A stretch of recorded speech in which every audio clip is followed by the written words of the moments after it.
Oke teman-teman, balik lagi di podcast Visip bersama saya Rizky Amalia Azhar, dan saya kali ini ditemani oleh narasumber kita.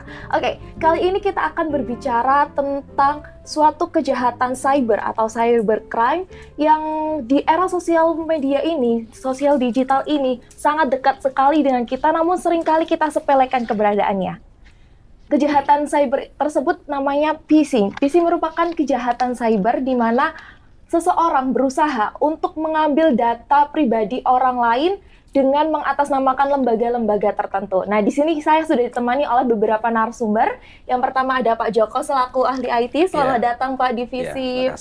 Yang kedua ada perwakilan dari Kominfo Bapak Adi. Selamat datang Pak. Lalu ada lawyer dari korban phishing. Karena kita juga akan melihat bagaimana phishing itu merugikan orang lain, jadi kita mengambil sisi dari perspektif korban phishing. Ada Pak Hilmi selaku lawyer, selamat datang Pak di Visip. Dan kita juga mengundang akademisi yang langsung dari Visip, ada Bapak Zaki. Nanti kita juga akan melihat bagaimana sih dari segi sosial para masyarakat dalam menghadapi phishing ini. Baik, sebelum itu saya mau bertanya dulu nih sama Bapak Adi selaku Kominfo. Tadi kan saya sudah menjelaskan sedikit apa itu phishing. Nah, menurut Bapak Adi sendiri selaku Kominfo, apa sih Pak sebenarnya phishing itu? Phishing sendiri merupakan suatu bentuk tindakan yang pada intinya dia seolah-olah dari suatu hal yang resmi, dari suatu hal yang legal, tapi pada intinya untuk melakukan tindak kejahatan dengan cara mengambil informasi-informasi penting dari para calon-calon korban, seperti itu. Oh, gitu. Ya. Nah, menarik Pak, karena sebelumnya saya sudah riset sedikit bahwa di Indonesia ini per kuartal 1 atau periode Januari sampai Maret tahun 2023 ini sudah ada lebih 20.000 kasus atau kalau misalkan kita akumulasikan secara pasti itu sekitar 26.675 kasus hanya dalam periode Januari sampai Maret. Nah, itu kira-kira kenapa bisa terjadi seperti itu? Apakah belum ada sistem pengamanan yang mumpuni sehingga banyak terjadi phishing, ataukah dari masyarakatnya nih Pak yang kurang aware sama phishing? Menurut pendapat kami, kenapa hal itu bisa marak terjadi khususnya di Indonesia sendiri, karena memang kami melihat belum matangnya literasi terkait keamanan siber.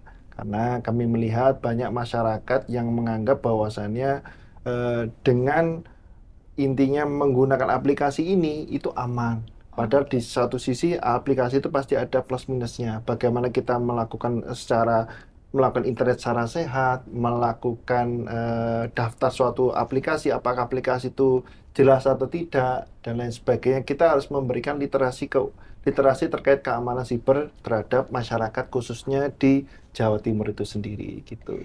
Nah, saya kan sebagai orang awam nih ya Pak ya, tentang phishing, apakah cara registrasi di suatu aplikasi itu juga mempengaruhi mudah atau tidaknya para phisher ya, sebutan untuk pelaku phishing itu. Apakah para phisher itu bisa memudahkan mereka untuk melakukan modus operandinya hanya dengan kita yang sebagai pengguna atau konsumen dari sosial media itu lalai dalam registrasi, itu apa bisa Pak? Bisa jadi karena mohon maaf tadi karena juga dikarenakan literasi yang kurang, bisa jadi nanti biasanya singkat ceritanya tuh para calon korban itu tergiur dengan adanya suatu hal yang mungkin hadiah yang begitu istimewa, atau mungkin tertarik dengan cerita-cerita yang membuat emosional dari korban itu tersentuh. Nah, hal-hal itulah yang dimanfaatkan oleh para phisher untuk menarik atensi dari masyarakat untuk melakukan registrasi terhadap suatu aplikasi. Lah, mungkin nanti lebih lengkapnya dari Joko. Pak Joko terkait pakar IT-nya bagaimana. Yang jelas kita harus pastikan bahwa aplikasi yang kita daftarkan minimal harus memiliki SSL, Secure Layer, bahwasannya itu aman untuk kita melakukan registrasi dan juga memastikan aplikasi tersebut terdaftar secara legal. Nah, nanti mungkin Pak Joko lebih paham terkait hal itu, bagaimana memberikan tips and tricks atau best practice terhadap melakukan registrasi terhadap suatu aplikasi yang ada di internet seperti Oke, itu. Ya. kita beralih dulu ke Pak Joko nih. Iya. Pak, bagaimana sih Pak cara, maksudnya apakah ada simbol tertentu ataukah di logaritma internet itu ada kayak aware tertentu ketika suatu aplikasi atau suatu akun itu sudah mulai terdeteksi dari Pfizer gitu, ataukah para korban ini langsung tidak sadar, langsung datanya diambil, atau sebenarnya ada nih Pak, salah satu tanda cuman korbannya itu tidak sadar? Ya, jadi pada intinya suatu sistem entah itu yang hampir 100% korban adalah pengguna Android ya. Iya. Jadi di Android itu sudah ada alert system yang mana ketika ada sistem yang dari luar masuk ke dalam sistem, itu akan sistem utama akan melakukan peringatan. Jadi di situ kebanyakan orang itu nggak aware.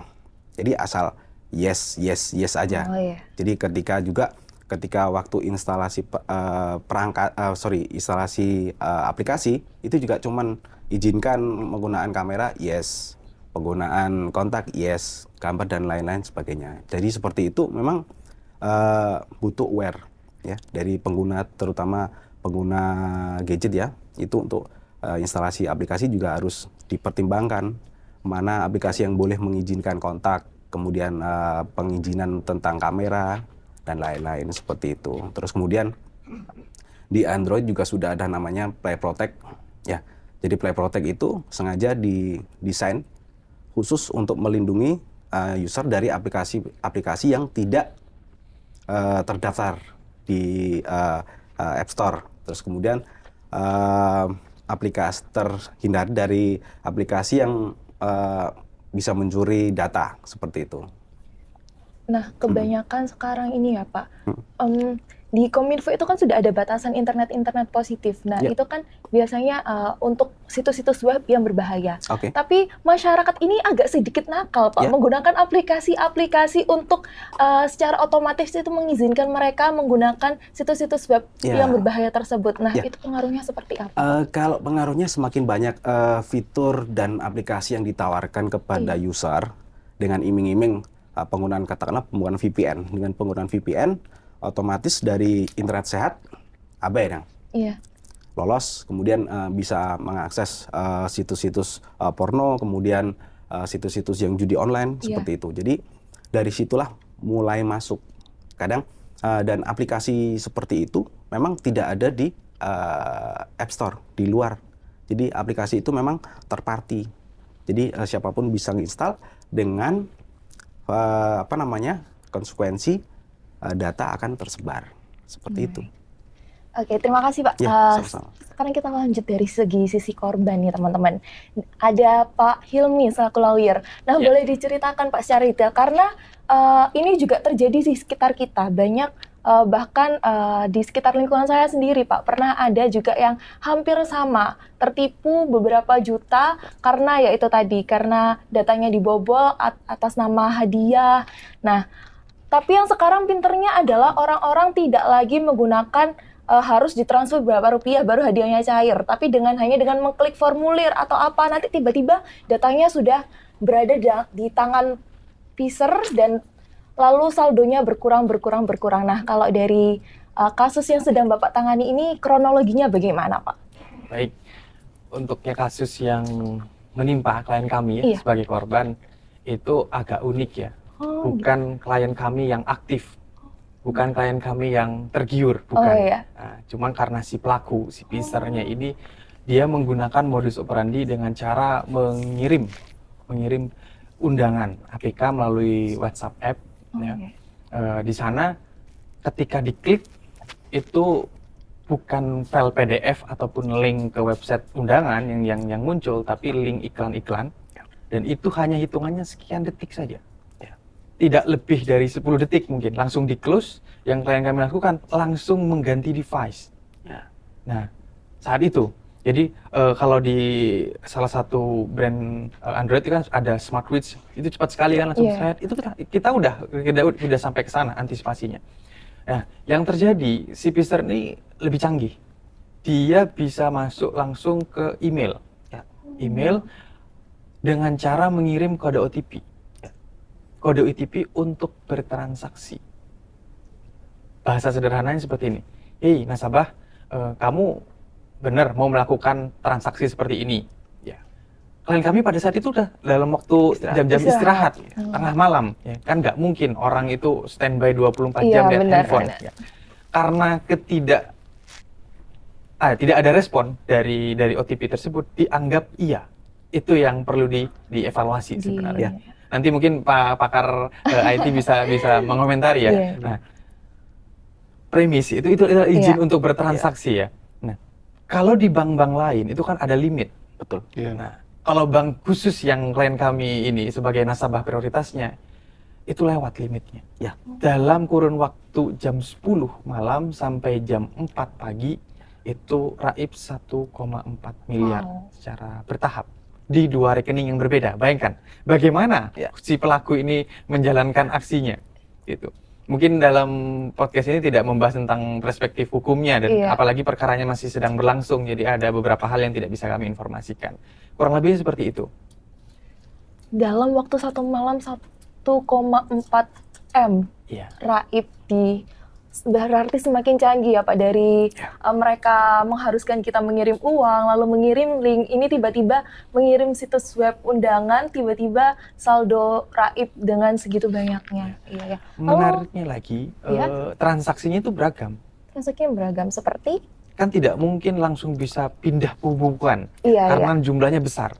Ada yang beli pulsa 40 juta. Ada yang top up link aja, OVO apa dan lain-lain. Jadi pakai merchant. Atau ada juga pakai virtual account. Yang gimana caranya mereka tuh udah menyiapkan bagaimana cara menguras rekening ini dengan berbagai jenis transaksi. Itu. Lalu sampai sekarang bagaimana kasus perkembangannya Pak? Atau alhamdulillahnya penegak hukum kami di Direktorat Polda, tim sus ya, itu sudah menjalankan tugasnya dengan baik, pelakunya sudah ditangkap. Si pemegang akunnya itu ditangkap beberapa minggu yang lalu, sudah diserahkan ke kejaksaan untuk persiapan sidang. Nah, nanti pada saat sidang berlangsung saya juga mengharap warga tetap bisa mengatensi perkara ini agar sama-sama menjadi koreksi nih bagi pemerintahan, bagi BUMN. Ya, dalam hal ini saya sebutkan BUMN gitu. Karena bank swasta nggak se-happening ini gitu loh. Gitu, padahal sebenarnya ada juga korbannya juga ya. Iya. Nah, kebetulan yang klien kami ini 1,4 menurut saya itu besar ya. Sangat besar, Pak. Yang kecil-kecil ini banyak yang tidak mendapatkan atensi oleh publik, Bapak. Gitu. Nah, dengan perkara ini, yuk kita boleh bareng-bareng nih menjadi koreksi bahwa phishing ini menjadi ancaman sebenarnya di tengah-tengah masyarakat. Seperti itu. Apakah ada tanggung jawab dari pihak terkait? Ya. Ada. Enggak. Oh, enggak. Iya, maksudnya saya merespon pertanyaan itu. Enggak. Langsung ya pada saat kejadian itu, sebelum kami memutuskan untuk lapor polisi ya, banknya tentu kami ini ya. Yang kami sayangkan, bank tersebut menyebut seperti ini. Ya, kan salahmu sendiri. Iya. Itu.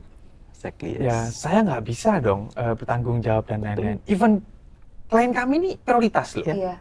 Bukan nasabah yang tabungannya di bawah 500 juta, bukan. Sama saja. Selain kami sudah meminta langsung pertanggungjawaban kepada bank, kami juga melakukan laporan, pengaduan di OJK. OJK itu mencoba untuk memediasi. Sayangnya mungkin karena ruang lingkup regulasi OJK sendiri tidak bisa melakukan tindakan yang represif ya, menekan salah satu pihak, enggak. Dia hanya pihaknya sebagai pihak ketiga, ya udahlah diobrolin gimana caranya dapat solusi dan lain-lain, hanya itu. Selain itu ada LAPSSJK. Nah, ini banyak hal-hal yang kami udah melakukan kurang lebih 7 lebih lah langkah-langkah hukum untuk menyelamatkan ini. Dan yang ongoing sekarang ada 3. Gitu. Yang dalam waktu dekat ini, selain persidangan pidananya akan berlangsung, yang saya juga prediksikan bakal rame, gugatan perdata kami ya terhadap bank terkait itu sudah masuk di tahap mediasi. Karena kalau ada perdata itu wajib dilakukan mediasi.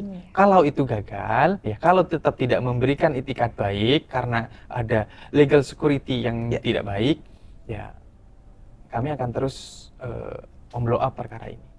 Itu aja. Apakah itu ada pengaruhnya dengan karena transaksi yang dilakukan ini atas nama pribadi, atas nama korban pribadi, itu kan data diri korban yang diambil. Jadi bank terkait tidak mau tahu gitu, karena transaksi yang dilakukan ya atas nama korban. Itu apakah ada keterkaitan dengan? Justru korbannya ini unik. Yang dicari adalah pribadi dan emak-emak. Oh iya. Nah, yang tidak aware, apalagi kalau Gen Z dan lain-lain kan udah lebih aware dengan literasi tadi disampaikan ya, bagaimana. Nah, ini ibu-ibu parubaya yang tidak begitu mengerti apa itu phishing, scamming dan lain-lain gitu. Nah, dalam in case memang klien kami itu sudah ada obrolan akan diundang pernikahan dan lain, menganggap itu adalah pesan dari wedding organizer-nya gitu. Banyak sekali memang yang lagi tren saat ini, yaitu Pak, mengundang dari WA atau misalkan WA orang lain dibajak tapi nanti menyebarkan undangan, jadi seperti menyebar jala gitu. Siapa yang mencet undangan tersebut itu nanti yang menjadi korban phishing gitu ya, saking canggihnya. Nah Pak, kembali lagi nih ke Pak Adi selaku Kominfo. Apakah ada perbedaan Pak antara phishing, hack dan dengan cybercrime yang lainnya tuh apa perbedaannya? Kalau kami melihat phishing itu kan kita melihat dia mengambil informasi kredensial penting dari usernya atau calon korban ya. Sedangkan kalau hack sendiri itu merupakan tindakan-tindakan untuk mengambil alih secara upaya apa yang diketahui oleh para hacker. Ada macam-macam sih sebenarnya yang ada di dunia ini, dan ini pasti terus berkembang dengan seiring berjalannya teknologi. Sering maju terus, pasti tindakan-tindakan ataupun oknum-oknum yang melakukan tindakan kejahatan juga akan semakin berkembang. Nah, yang biasanya kami lakukan adalah memberikan sosialisasi terhadap masyarakat, tidak hanya terhadap masyarakat mahasiswa. Kami juga di dinas kami itu ada namanya relawan TIK. Relawan TIK ini yang tersebar di seluruh Jawa Timur, bahkan di Indonesia pun juga ada.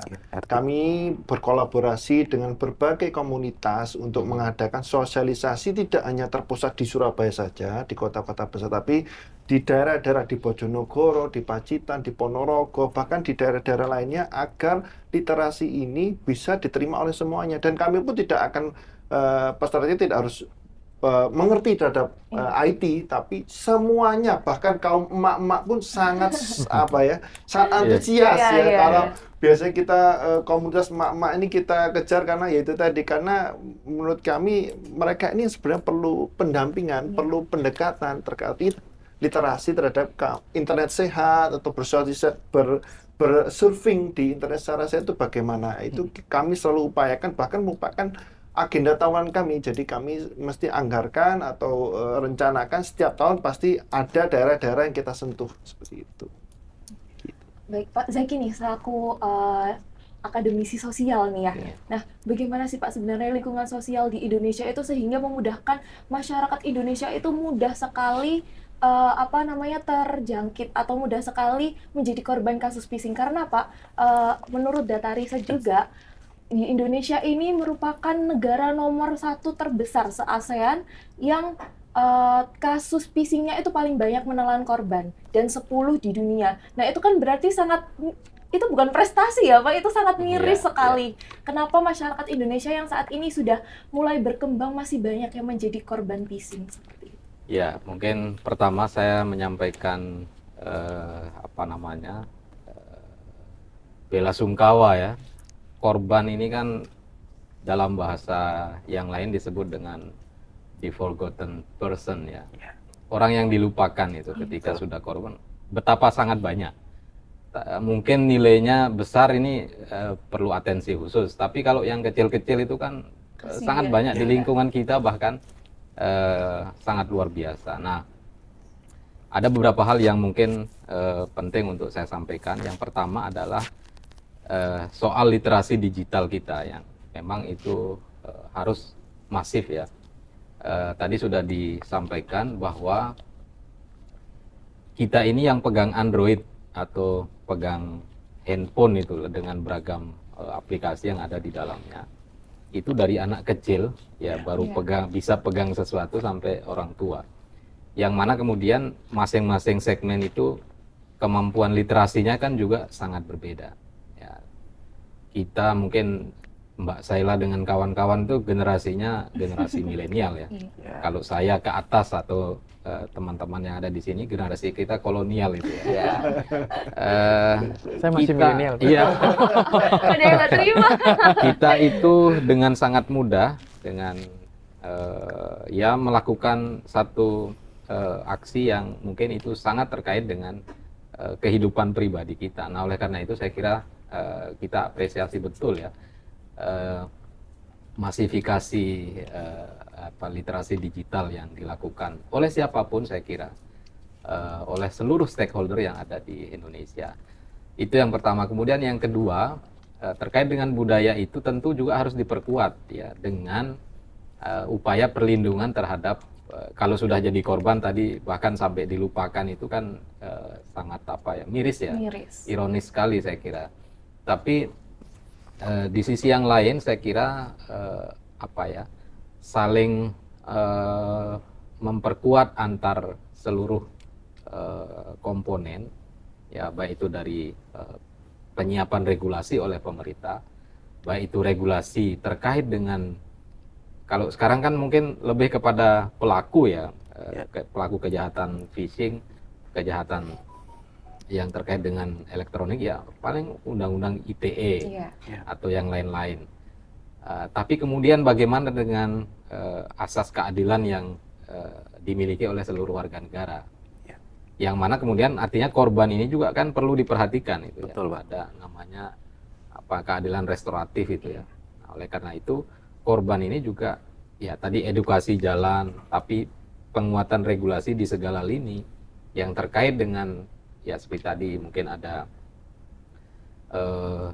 hal-hal yang sebenarnya itu kan bisa istilahnya ada tindakan preventif harusnya.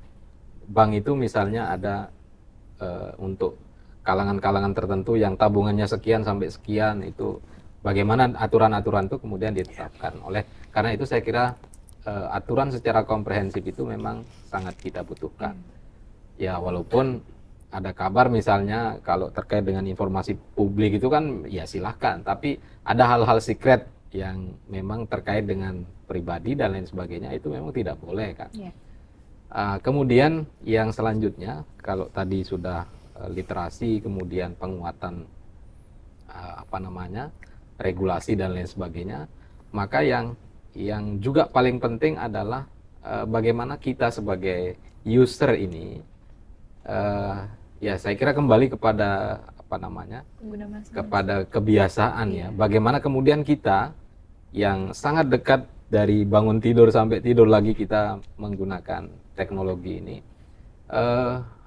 secara sadar bahwa kita ini tidak sedang hidup di tengah hutan sendiri dan lain sebagainya, tapi kita ada di dunia global.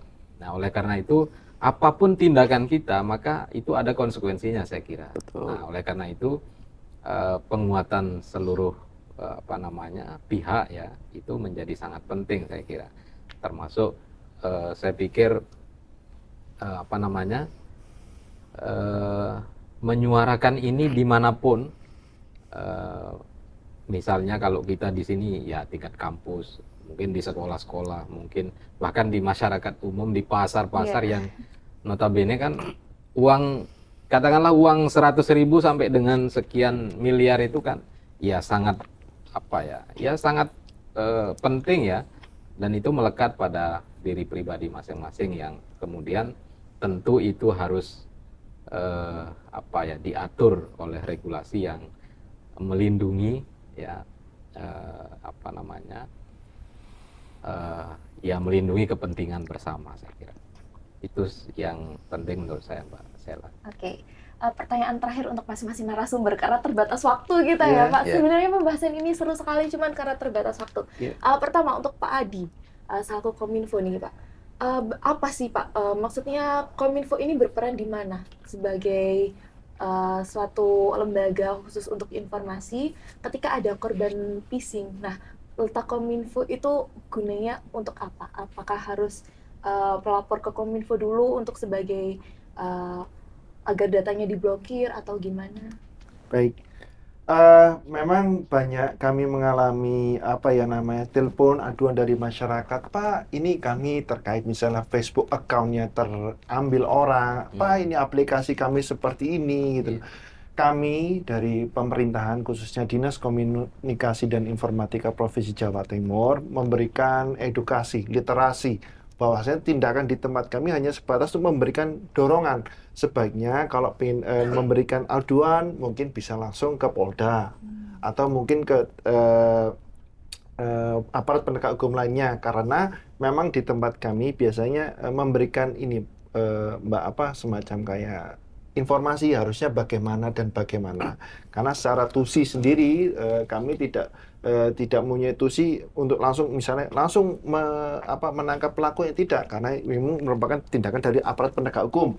Kami biasanya membantu dari sisi apakah tindakan yang harus dilakukan. Oh Pak, biasanya kita melakukan ganti kredensial, ganti password, atau mungkin diblok dulu telepon dan sebagainya. Cuman kami memberikan edukasi terhadap masyarakat bagaimana langkah-langkah yang sebaiknya diambil untuk menyelamatkan baik itu kerugian yang material atau non material, bagaimana seperti itu. Dan yang ketiga, kami juga tidak henti-hentinya untuk memberikan sebagaimana kami sampaikan di awal terkait literasi keamanan siber, literasi digital. Kami pun juga berusaha untuk menggalakkan bahwasan kita harus menjaga ruang siber bersama-sama. Mungkin begitu dari kami. Untuk Pak Joko, Ya. Situs media sosial atau situs apakah yang paling rentan terkena phishing? Jadi kalau dibilang situs yang paling rentan ya sebenarnya tergantung pengguna ya. Jadi kapan kita kena itu kita nggak akan tahu ya. Jadi sebenarnya aware aja sih Pak. Masalah awareness dan lagi dari pemerintah sudah mendukung banyak sekali juga literasi digital tentang keamanan berinternet, terus kemudian internet yang sehat seperti itu.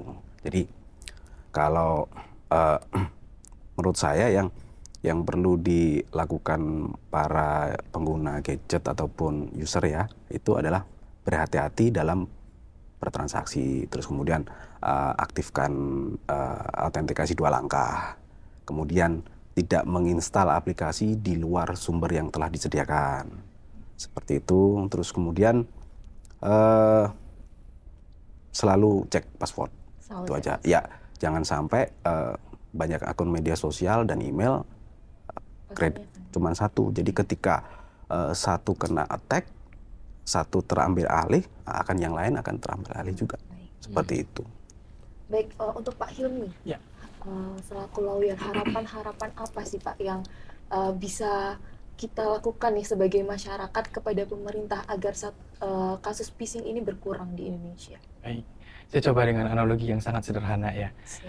Misal saya ini adalah seorang warga sipil menitipkan uangnya ke sebuah bank yang berkredibel, gitu ya. Ketika uang saya yang saya titipkan itu tidak aman dan hilang, ya sederhananya siapa yang harus bertanggung jawab? Itu seperti itu.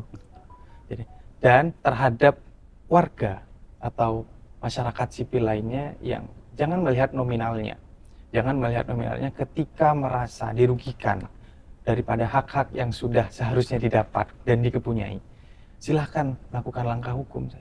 Kenapa? Dengan adanya proses penegakan hukum, si maling kan akan ngerti nih bahwa dia tidak lebih pintar daripada negara. Seperti itu. Terima kasih. Terima kasih untuk Pak Ya. Zaki. Lingkup sosial apa yang harus kita ciptakan sehingga phishing ini tidak mudah berkembang di Indonesia? Ya, saya kira lingkup sosial yang secure itu adalah kunci ya.